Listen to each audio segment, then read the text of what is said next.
ভাই বোনরা আছেন তাদের কাছে অনুরোধ করব আপনাদের কাছে আমাদের ধানের শীষে ভোট দেওয়ার জন্য। কারণ সবার একটি ধারণা যে আপনারা সবসময় নৌকার পাশে ছিলেন, এটা আপনার রাজনৈতিক এটা অধিকার, আপনারা যে কোনো মার্কার পাশে থাকতে পারেন, কিন্তু সেই মার্কা আজ নাই, পরে যদি আসে তখন দেখা যাবে। এখন আপনাদের এই ভোটটা, এই পবিত্র ভোট নষ্ট করা যাবে না। কারো কথায় বিভ্রান্ত হয়ে এই দাঁড়িপাল্লায় ভোট দেওয়া ঠিক হবে না।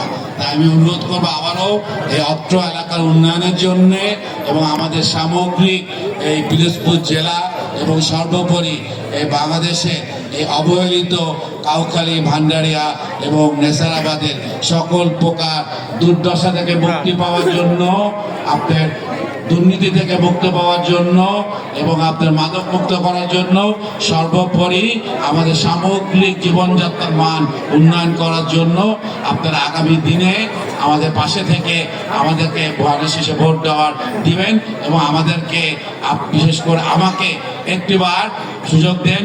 আমরা আপনাদের ওয়াদাবদ্ধ, আপনারা আমাদেরকে চিনেন, আমি আপনাদেরই সন্তান, আপনাদের কোনো ভাড়াটিয়া লোক না। কারণ এখানে আমার আত্মীয় স্বজন আছেন, আপনারা আমার পরম আত্মীয়। আমি আপনাদেরকে এই ওয়াদা করে যেতে পারি যে আমাদের ইতিহাস, আমার পারিবারিক ইতিহাস কোনো দুর্নীতি করে ইতিহাস নাই। আমার বাবা তার জীবন বাজি রেখে যুদ্ধ রেখেছে, উনি মুক্তিযোদ্ধা ছিলেন, মুক্তিযোদ্ধা পরবর্তী উনি দেশের মন্ত্রী ছিলেন, মন্ত্রী থাকা অবস্থায় বৃহত্তর বরিশালের যোগাযোগ প্রতিমন্ত্রী থাকা অবস্থায় অনেক উন্নয়ন করেছেন। পরবর্তীতে উনি ব্যবসা করে অনেক কর্মসংস্থানের ব্যবস্থা করেছেন। এই স্বরূপকারী অনেক লোকজন, অনেক আমাদের আত্মীয় স্বজন থেকে শুরু করে অনেকে আমাদের প্রতিষ্ঠানে কাজ করছেন।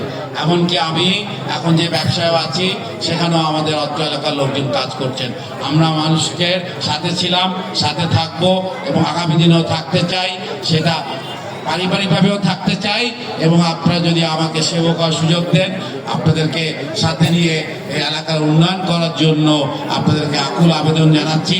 এবং আজকে পরিশেষে এই অত্র এলাকার যারা বিগত 17 বছর ধরে নানা রকম অত্যাচারের মধ্যেও এই সংগঠনকে ধরে রেখেছে এবং এই সংগঠনকে শক্তিশালী করার জন্য যারা বিগত দিনে জেল জুলুম খেটেছে, তাদের প্রতি কৃতজ্ঞতা জানাচ্ছি।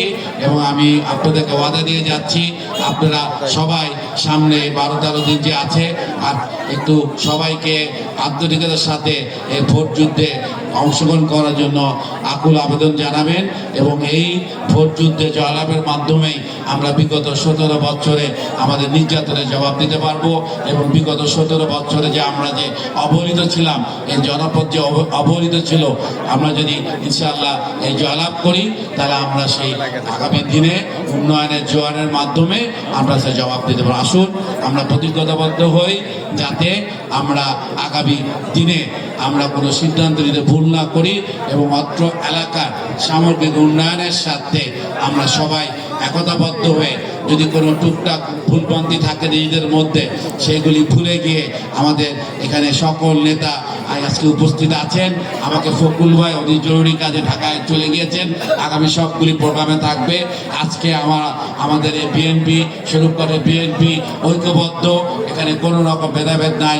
সবাই আমরা একসাথে কাজ করে আগামী দিনে সংগঠন শক্তিশালী করব এবং এই সংগঠনের মাধ্যমে আমরা এই বিজয় ছিনিয়ে আনবো এবং আমাদের দেশ নাম তারেক রহমানকে যাতে আমরা এই আসন উপহার দিতে পারি। আমরা আসুন আল্লাহর কাছে দোয়া চাই এবং আল্লাহ তাআলা যাতে আমাদের হেদায়েত করে এবং হেদায়েত করে আরো বেশি সেই জামাত ইসলামকে যারা এখনো প্রতিদিন অহরহ মিথ্যা প্রতিশ্রুতি দিচ্ছে, আল্লাহ তাদেরকে হেদায়েত করুক, যাতে আমরা একটি সুষ্ঠু নির্বাচন করতে পারি। কারণ প্রতিনিয়ত দেখছি, গতকালও দেখেছি, সে জামাতে ইসলাম বিভিন্ন জায়গায় বিভিন্ন ছোটখাটো ব্যাপার নিয়ে গন্ডগোল করছে, যেটা আমাদের নেতা বলেছিলেন 5ই আগস্টের পরে যে ষড়যন্ত্র প্রতিদিন করছে আমাদের এই অপশক্তি। তা আমাদের সবাইকে আজকে থেকে চোখ কান খুলে রাখতে হবে, কোথাও কোনো বিচ্ছিন্ন ঘটনার মাধ্যমে তারা যাতে আমাদের বিজয় ঠেকাতে না পারে।